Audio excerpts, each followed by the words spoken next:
So, what time is it? Oh, okay. Welcome to Oh Brother, Not Another Podcast. We are an official Apple podcast and wherever else you find sketchy podcasts. And my name is Miggs Burrows. And I'm Trace Burrows. And if you like today's podcast, please write a review and tell your friends about it. Today we have Barry Katz, who is an Emmy and Grammy-nominated TV film record producer, talent manager. He's like the epicenter of all things comedy. He's launched the careers of Dave Chappelle, dozens of comics, Bill Burr, Mark Maron, Whitney Cummings. It goes on and on and on, the list of people that he's helped producing films, television shows, creating television shows. And I dipped my toes in the world of comedy 25 years ago. I was an animator, and I did animation for Howard Stern and Margaret Cho, Showtime, and had a show developed in HBO. And I was always looking for names of people in the comedy business that I could send my brochure to say, like, hey, hire me. And you probably got something from me 25 years ago, but I don't expect you to remember. And your name was always there. You know, it was always whatever thing I would show or comedian I was trying to contact, your name always came up. I feel a little bit sad because now you're living in Miggs' basement, so it just doesn't really, it's either the basement or the attic. Actually, I'm in Christopher Walken's house that he rents out. Yeah, he lives in Christopher Walken's house, actually. Yeah. Now, are Christopher and Georgianne still together? Yeah, they're still together. Yeah. They're his landlords. Yeah, they're my landlords. If they're not together, they didn't tell me. I don't see them very often. In the beginning, when I first rented here. Where is that? And I'm in Redding, Connecticut, though they live in Wilton. Yeah. They have a house in Redding, Connecticut. They have three. There's like a little cul-de-sac, and there's three. Why Redding, Connecticut? What am I missing? I don't know. I think, some property was cheap, probably. They bought up like cottages. You have to invest in property, and the guy said, well, there's a property up in Redding, and they bought it, and I think they've owned it for at least 25 years. And I remember when he was trying to convince me to rent this, because I looked at she wouldn't tell me, the realtor, it's a celebrity owns it, but I can't tell you who it is. But when Georgianne, but it rhymes with stalking. What? Yeah.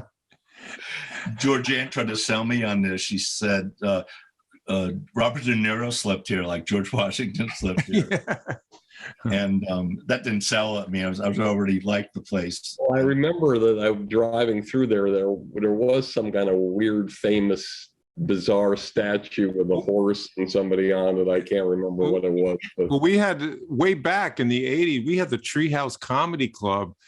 Jay Leno, Jerry Seinfeld, before anybody knew who the hell they were. And I was at those shows. And it was like, oh, let's go to the Treehouse and see what Brad Axelrod ran it. Were you aware of the Treehouse at the time? Yeah, Brad Axelrod. I knew him very well, Brad Axelrod. And he had like these comedians that were like house comedians, Billy Wynn and Earl Reed. Yep. Uh-huh. Yep. Yeah, we saw them. Yeah. Wow. And it was so great because now we all look, crazy. We can all brag and say, hey, I saw Jerry Seinfeld when nobody knew who the hell he was. But and now I can say that I saw the two Burrows brothers, one nice house and one in the attic of Georgianne Walken's next film she's casting. And I can say I once knew these guys before we all passed away. It's all good. Yep. Well, actually, right. Kind of relevant to that. I visited Trace lived in Los Angeles in the 80s for a while, and I went out to visit him, and he took me to the Comedy Store, and we saw on the bill was Robin Williams and Richard Pryor and this guy called Jeff Altman. Jeff Altman blew them all away. He was the funniest So do you have any stories about Jeff? What happened to Jeff Altman? Jeff Altman was a technician, so he was just so flawless with the timing and the way the stories were. I remember one of my favorite bits of his, because he would always do clean comedy, but it would have innuendo. And one of my favorite things was like, he's talking about how he was cooking this piece of meat and how you rub it down, how you slap it, how you turn it over. And then after I finally made the meal, I had to smoke a cigarette. Right. My favorite things of his that have stuck in my head is when he imitated Jack Ruby shooting Lee Harvey Oswald in the stomach. Do you remember? Oh yeah, he did the slow motion thing. He did this thing in his face, and it was just like, just for some reason it was hilarious. But is he still around? Is he still? I mean, see him. Yeah. So how many times has Georgianne Walken and Christopher been a guest on your podcast? They passed. I didn't ask Georgianne, but through Christopher's agent, she said he passes. Well, I'm glad I made the cut. I'm glad I'm your 69th choice. Yeah, right. Yeah. The Burrows in the Attic podcast. But you're really, some of our guests are just, they maybe have names, but we're really interested. We love comedy. I mean, Trace was in comedy, wrote funny stuff. And you two are fascinating people. It's like, really, like Mig, you're like a Harvard professor, and Trace, you're like you sweep the streets on Harvard Avenue. I mean, there's just something Goodwill Hunting, right? There's something different about both of them. Not too far off with that. It's like rich man, poor man here. What happened? So another name I want to bring up, but she's a friend of mine in a weird way because I'm an artist, and she bought one of my pieces, and I didn't know who she was, and then we connected. Talking about a gun? What are your pieces? What are you talking about? I'm an about? artist. I did a visual piece, a photographer. Anyway, his name is Allie Breen. Have you ever heard of Allie Breen, the comedian?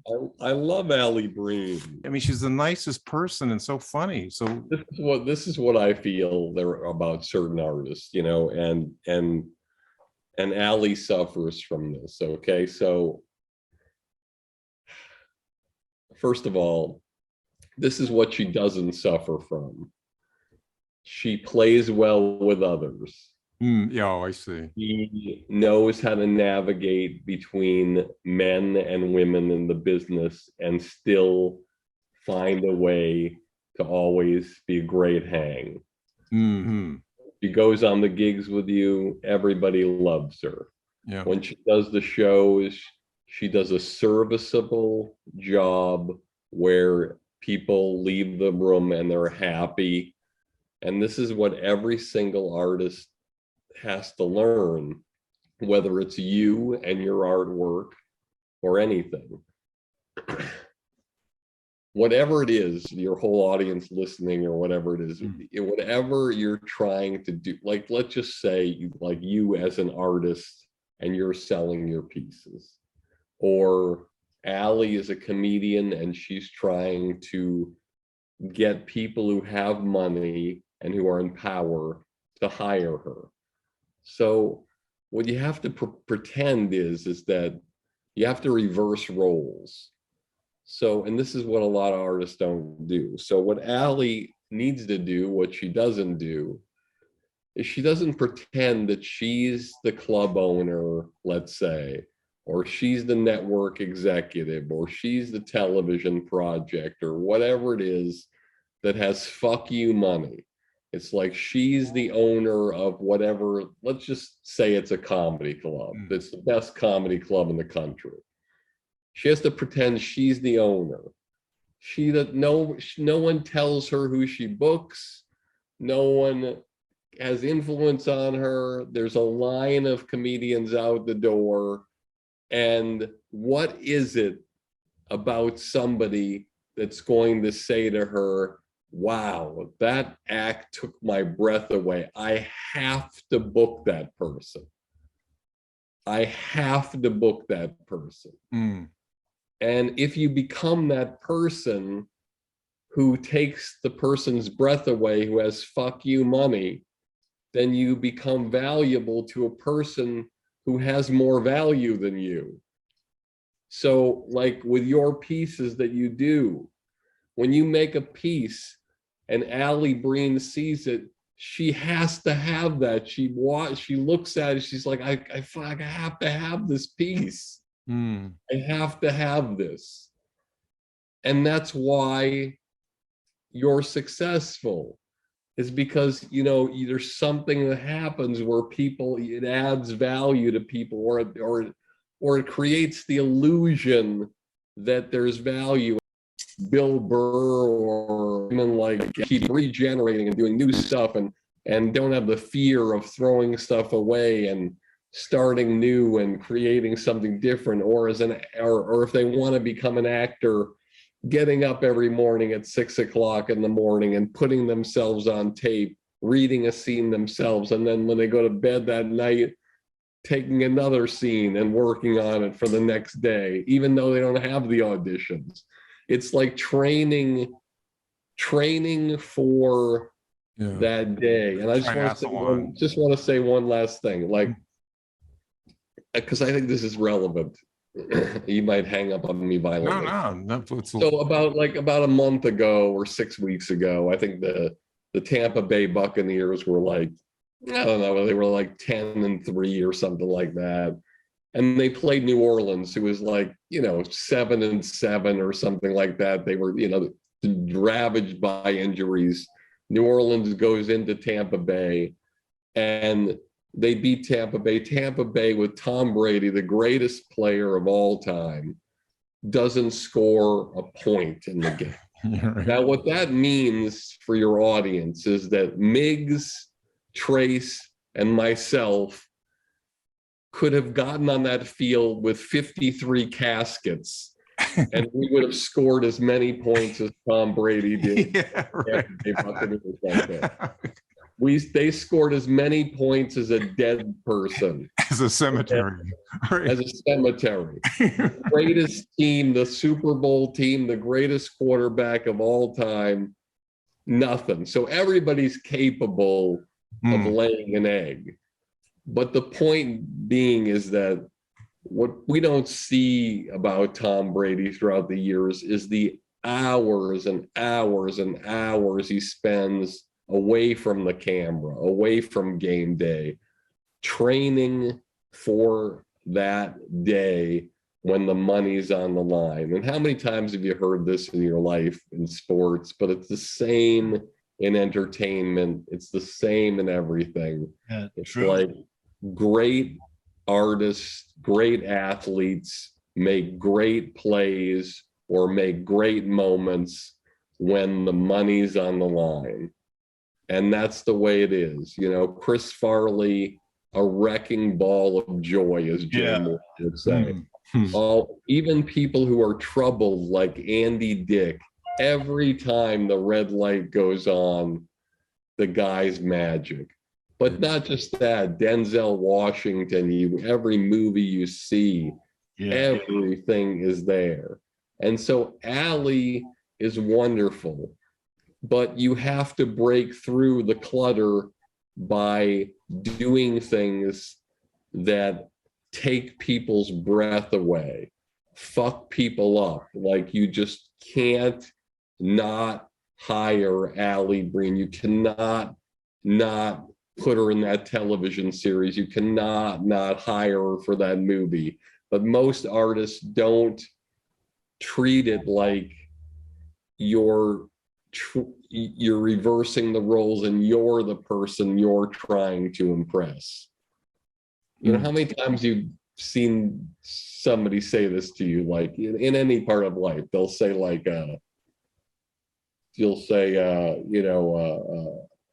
say one of your friends is like doing a concert. Let's say they're doing a musical concert or whatever, and you couldn't go, and they say, how was it? And they say, it was okay.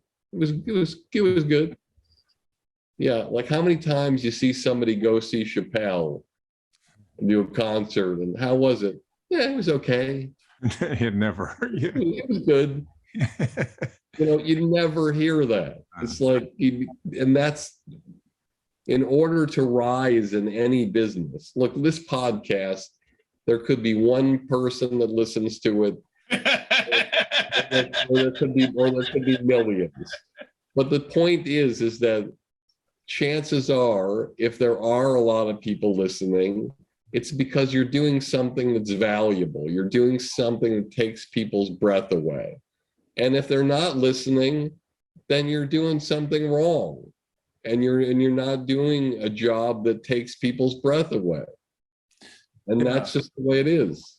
But it does take time. I mean, you know, even No, it doesn't take time, Miggs. Sometimes it doesn't take time. well, Brady, Brady wasn't the first draft pick. I mean, you know, it's not always magic. I'm just saying sometimes it doesn't take time. Yeah. Okay. Oh, right. He was like the last, whatever, the 5th round pick. And he got in he was like, had been in the league for 2 years. He won a Super Bowl. It does not take time for some people. Yeah. Other people, it takes time. But what I'm saying is that there is no time limit. You can be Lewis Black and make it at 55, Rodney Dangerfield at 48, or you can be Gerard Carmichael and come into town, and at 19 you're on a sitcom. You know, it doesn't. There's no rules to when you die. There's no rules to what family you're born into. And there's no rules of who makes it before somebody else or whatever. Joe Rogan, I started with Joe Rogan. Oh, is he? I started, when he did comedy in Boston. It takes fucking time for some people. And people say, oh, Joe Rogan, it's an overnight sensation. What are you fucking kidding me? This guy's been killing himself forever. And what happens when you kill yourself forever and you get big and things go great? Then people start trying to fuck with you. But as Bill Cosby used to say before the medicine he gave him, he used to say that if people aren't talking bad about you, then you're doing something wrong. Yeah. He said, talking bad about you, what? What was the end? You're doing something wrong, right? Oh. You're doing something wrong. If they're not talking bad about you, you're doing something wrong. The problem with him is when they were talking bad about him, he was doing something wrong. He had it both ways. But then there's a Pete Davidson who just came out of the womb just killing everybody. I mean, how does that happen? He just was gifted. This is the gift that Pete Davidson has, which whether you call it a gift or not. But there's certain artists when life fucks you. And life fucks your family forever. You don't give a shit. You don't care. You don't care if Lorne Michaels likes you or he doesn't like you. You don't care if people think you're funny or you're not funny. You're not afraid to take risks. Your dad fucking died when a plane went in a building. Like what do you care? What do I care whether you laugh at me or not? Yeah. So you're working without a net gladly. Yeah. Who's a better trapeze artist doing the same triple somersault? The same triple somersault. Is it the one that performs without the net or the one with the net? Who's better? Yeah. The one that performs without the net. Because if they don't do it right, it doesn't matter. Fascinating. You're right. They have nothing to lose, right? I mean, if they do the triple thing better, it's scarier. They don't have a net, but if they know how to, they're just better. It's fast. Whirling around up there. Yeah. So Pete Davidson, it happened early, but so did the hole that was blown through him. Yeah. Yeah. So Pete is like, Pete isn't here and next to me, and I don't know Pete like other people know Pete, so I'm just presuming. But Pete, Pete knows he could die tomorrow, and he doesn't give a fuck. You know, Pete knows he could live for 50 years. He doesn't give a fuck. Pete knows that he can do something successful, and he can. He knows he can have any woman he wants, and he doesn't even necessarily always understand why. You know, it's like, it's like he's living like a death wish. And people love that thing, that edge where it's like, God, this guy is like, this is like a car accident that I'm watching happening in slow motion. But wait a second, the car didn't get in an accident. Wow, it's driving smoothly. Oh, there it veered. Oh, wow, look at how it navigated that turn. And, and he's just, it's what I love about artists like that who just have such a great affinity for risk.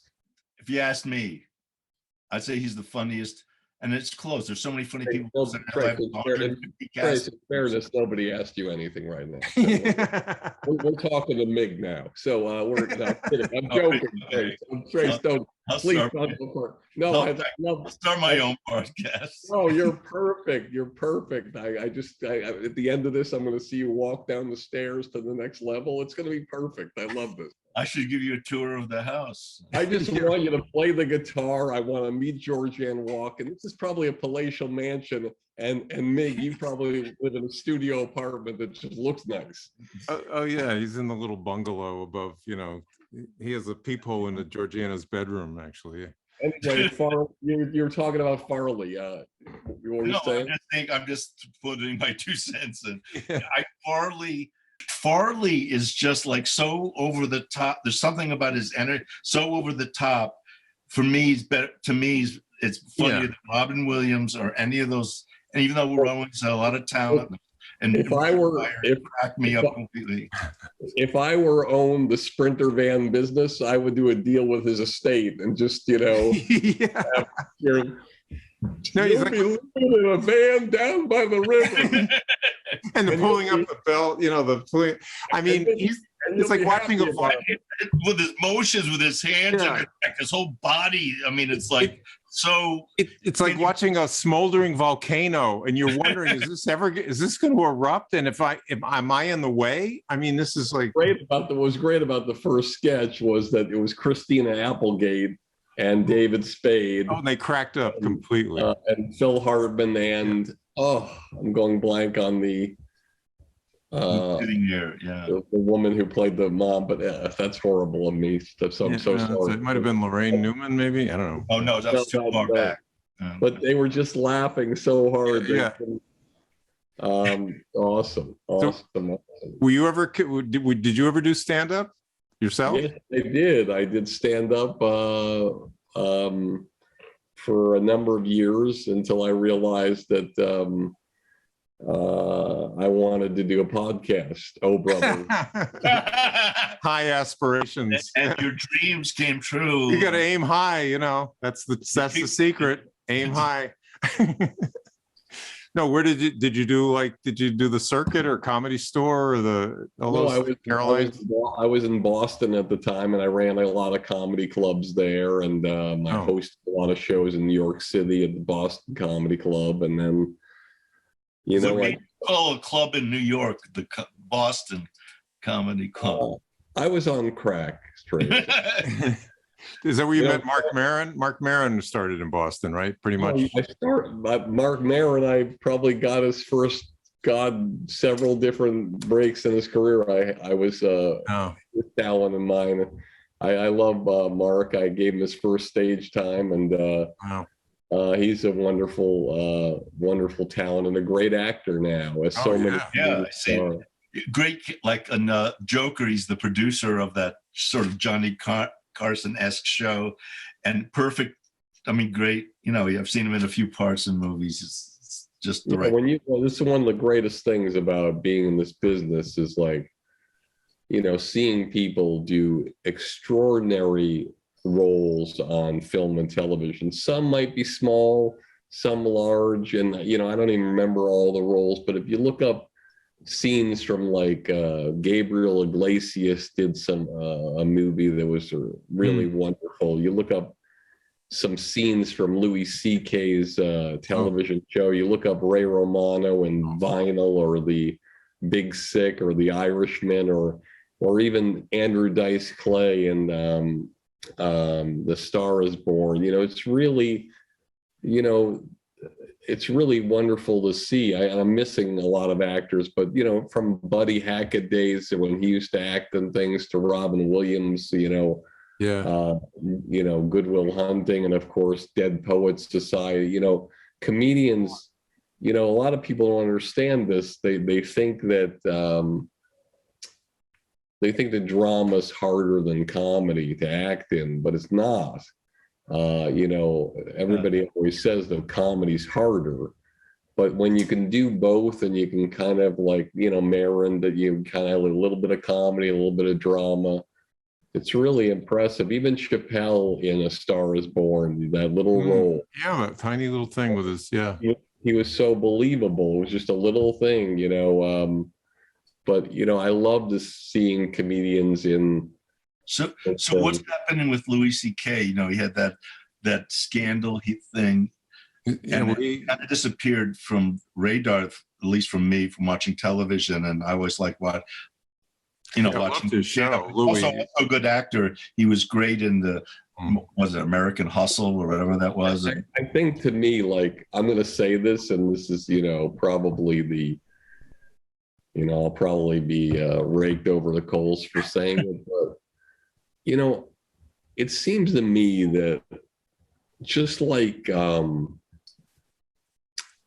in the judicial system, there's certain things where there's punishments for them, so in other words, if you steal money from somebody, there's this is what it is. This is the amount of time you can go to jail for. This is the least amount of time, and this is the most amount of time, and this is how you can get out for good behavior. And if you do something really horrible, let's say you, God forbid, physically attack a woman or whatever, then you could go away for as much as 25 years, and with good behavior you can be this and what. And so I don't understand why there's not some kind of governing body in the entertainment business that can determine, okay, this is what you did. You made a mistake. And so what's going to happen now in your company, it's understood that in our business, you're not going to work for the next 3 years. You are not allowed to take money from a film or television project in the next 3 years. But after that, you're free to come back, and we welcome you back with open arms, and no one can try to cancel you because you're coming back. You did your time, and but there's nothing like that. So somebody and again, please know, to everybody listening to your podcast, obviously I don't endorse any man or woman diddling themselves in a dressing room in front of two unassuming people.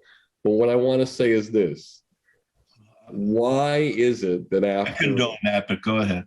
Why is it that after 5 years, this guy's in fucking exile? Yeah, it's crazy. And meanwhile, they're making a show about Michael Jackson that's already sold out Broadway, and every song of Michael Jackson's is on the radio all over the world, and the estate is making all this money, and somebody identified his penis on a lineup, and 13 years old or 14 years old. I just want to know, I'm not saying that what Michael Jackson did was right or he's guilty or he's not. I'm just saying, shouldn't there be a governing body that just says, okay, your music is coming off for 5 years because of what you do. You can't make money off that music for 5 years because we've determined that you're guilty of this. We're not really sure. But after 5 years, it can go back out there and people can make money off of it.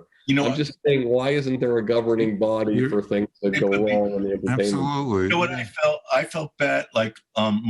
First of all, I think Americans don't understand the art of comedy and stand-up comedy, that it's that you can do most anything. And if you don't like them, then don't come back.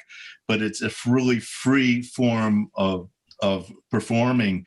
And when Michael Richards, got up and said the N word many times, and like Lenny Bruce used to do that, and he was like, look at what Michael Richards did. Now, again, I used to represent Michael Richards. Michael Richards, when that happened, it came out of his mouth in anger, and he was in the moment. The racism came out of his mouth.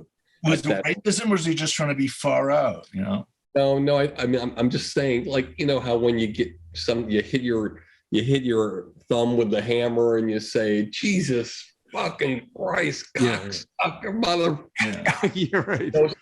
So I think it was just that moment where, he, when Michael's a phenomenal, like, actor, performer kind of guy in the moment. So when something messes with that, it's like getting hit in the thumb with a hammer. And so he just, it just erupted. Something came out. But I'm glad you mentioned him. So, like, why is it that, so he happens to say it one night, one moment of his life, one moment of his entire life, and the guy never works again. Meanwhile, Joe Rogan has a tape that's out where 20 times he's saying the word and he's okay. I'm not saying that Joe Rogan shouldn't be on still, or that Michael Richards should be on or should be on. What I'm saying is, shouldn't there be a uniform standards governing body that just says, this is the way it is. Because this is it. This is what we found. This is the way it is. And because money rules, with the Michael Jackson thing. In the NFL, like, what do you think? Alvin Kamara, he punched that guy, 8 times on the floor, and the video camera caught it. What do you think? He's going to go back to the league? No.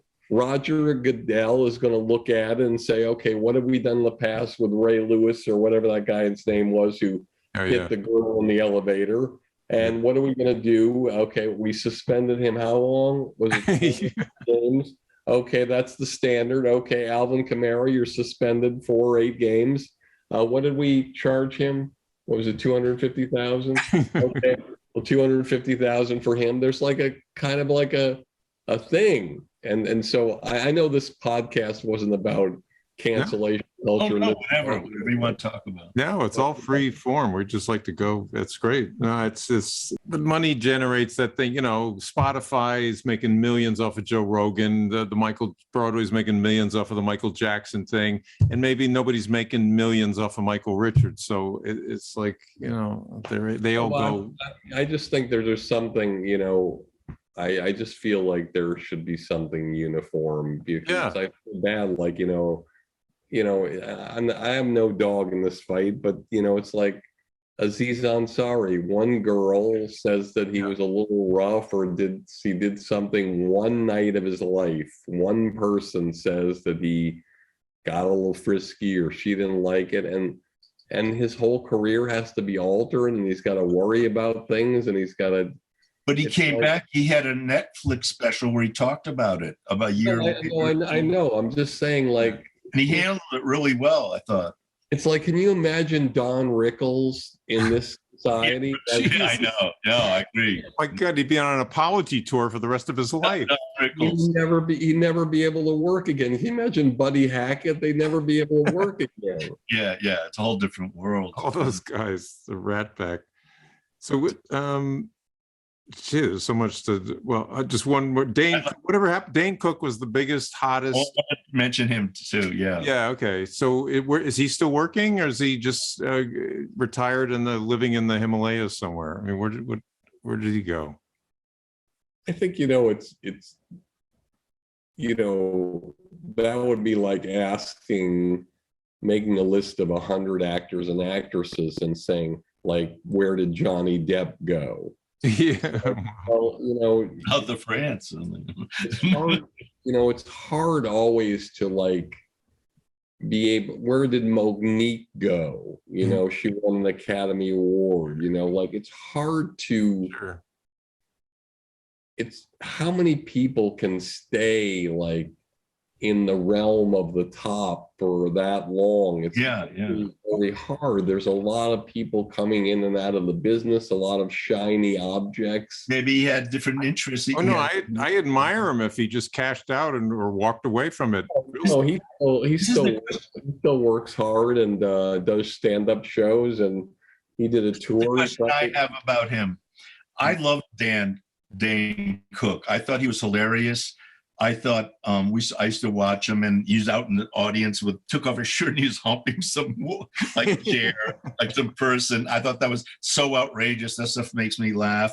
But then in the movie Step Brothers with Will Ferrell and Adam Scott and John C. Reilly, there's a scene where Adam Scott, who's kind of a jerk, a douchebag, says, like, yells to his wife, like, hey, we got to get back and, you know, record Dane Cook. And it made it look like Dane Cook's like comedian that only douchebags like. And I've heard that before in sitcoms where they make fun of Dane Cook's popularity. And I don't understand, and I don't know why. Maybe I'm a douchebag too. I mean, I thought he was funny. I thought he was hilarious. Always want to take down people who are on top. Look what they do to Chappelle with the LBGQ plus thing. You know, look at what happens with Joe Rogan. Yeah, everybody wants to try to take down. It's the tall poppy syndrome. And you know, Louis C.K. did a great job in helping take down Dane Cook. And then the world kind of did a great job of taking down Louis C.K. Who's making that noise? Is that me? That's over. That's me. Hang on 1 second. Just press pause. I'll be right back. Okay. We went just as a little interlude. Do you remember any of the jokes you told as a stand-up? Many of them. Don't make me. Oh, just one, please. Just one. Let's see.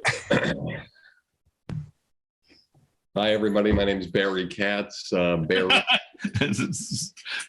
Already laughing. Hilarious. No, go ahead. Yeah, sorry. Stop, you're killing me.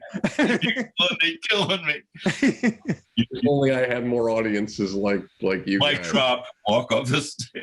Let's see. My name is Barry Katz. Barry is a Hebrew word meaning circumcision. Katz is a German word, means botched. I think that was my first one, my first joke. That's great. So clearly I'm doing penis circumcision jokes, and I'm commenting on Allie Beal. Obviously, I have problems. I could have used my own advice back then. Yeah, that's all right. Oh, that's great. What Trace had another follow-up. Oh, well, you're going to give him the floor already. Could you ask a question once in a while? You're going to give it all to him? No, I'm kidding. This is a lame question, but when we sign off on this podcast yesterday, could you just play a little guitar for me to close out the show? Really? Oh, Trace will, yeah. Yes. Sure, yeah. And he can sing. No, he's a singer. He's singer, songwriter. Yeah. I want you to like improvise a little ditty as we close off the show. Play him out. Yeah, play Barry out of the podcast. He can do it. Have anything you want to ask me first before you play me out? Yeah, it makes say something while I'm plugging in. Okay, I muted him first. Like the timing of a furnace. Yeah. So anyway, so what I wanted to share, don't keep that guitar on you. Don't lose it. Just keep that on because you're going to use that to improvise a little song for me at the end. But so you talk about getting spots, like, okay, like, so like when you made your first piece, man. Okay, stop it. I got to edit everything out here with the dog, whatever.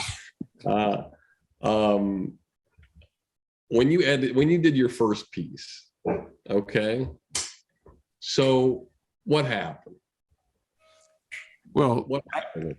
Well, actually, Trace was an artist before I was. He was 13 years old and was doing these paintings, and my father's brought him into an art show. But my first piece was in a men's clothing store window in our town.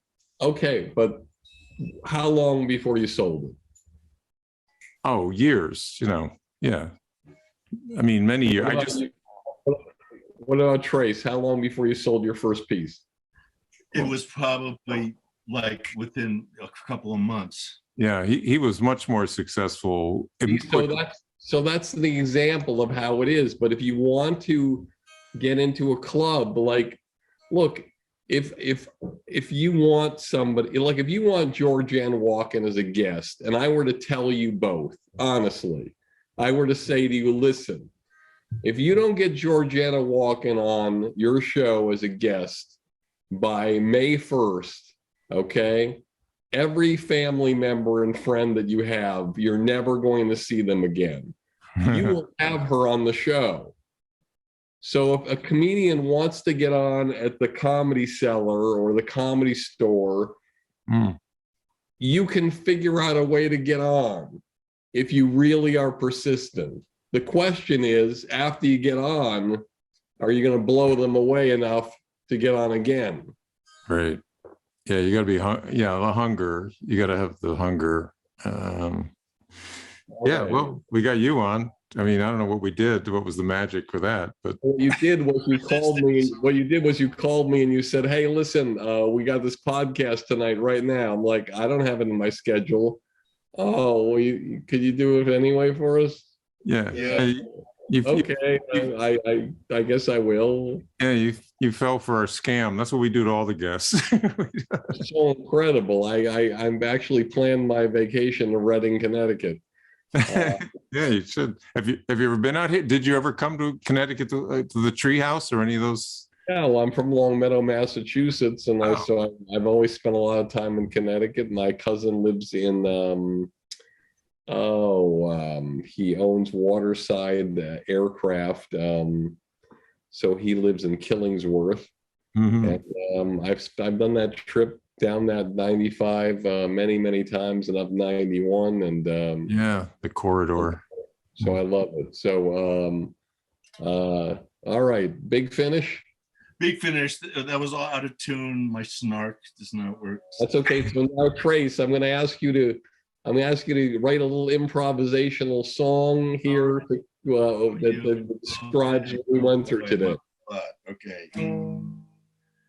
Oh, Barry Katz was on a show tonight. Yeah, he wore a blue jacket and some kind of shirt. If you ask me the color, I'd say black.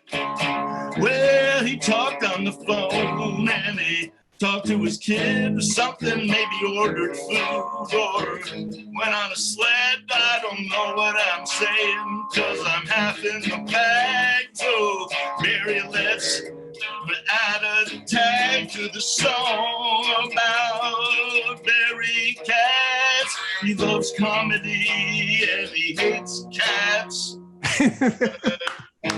that have claws and whiskers, I guess. Excellent. Wow, Trace, I'm going to remember that song until tomorrow morning. Thank you so much. I'm going to be like, have my mind removed so I never again ever. No, I loved it. And I love talking to you guys. And I just want to, if I can, I just want to say for anybody listening who, is a young comedian or a writer or anything in the business, I do this thing called the Blueprint in my spare time, which I try to do everything I can to help artists. I also have the podcast Industry Standard. So you just go to barrykatz.com. Good. Find anything having to do with it. And if there's something moves you, just reach out to me. And on Instagram or Twitter, I'm at Barry Katz. And I really enjoyed you guys. I came on the show with clearly violent anger towards both of you, but then I feel so much better now. Like I've gone through therapy. Well deserved. Yeah. And it's fantastic. I'm actually going to move into a place where there's half a wall And we're going to move into a van down near the river. I mean, really, I feel like I'm like, one of the Brady Bunch's bedrooms, it's like it's got that. Let me tell you something, everybody. Whenever you have a space that you're living in your house, where the wall ends a foot above the floor, something has gone awry. I just want to let you know. Well, You're- no, I don't want to get in trouble with my landlord. Send this to Christopher Walken. Yeah. Yeah, right. All Well, right. Thank you so much. Thanks And a lot. I'm going to start a new podcast with you entitled Landlord. So yeah. Please have us on anytime. Thank you. what a Yeah. pleasure, guys. I really care. enjoyed you guys tremendously. Trace, I'm just fucking with you. You're a cool cat, very talented. Thanks. Miggs, I love your place, and I can't wait for my copy of Ali Breen's artwork that you're going to send to me. Yeah. Okay. Yeah. Absolutely. Thank you, guys. Thank you. Peace. Much respect. Peace out.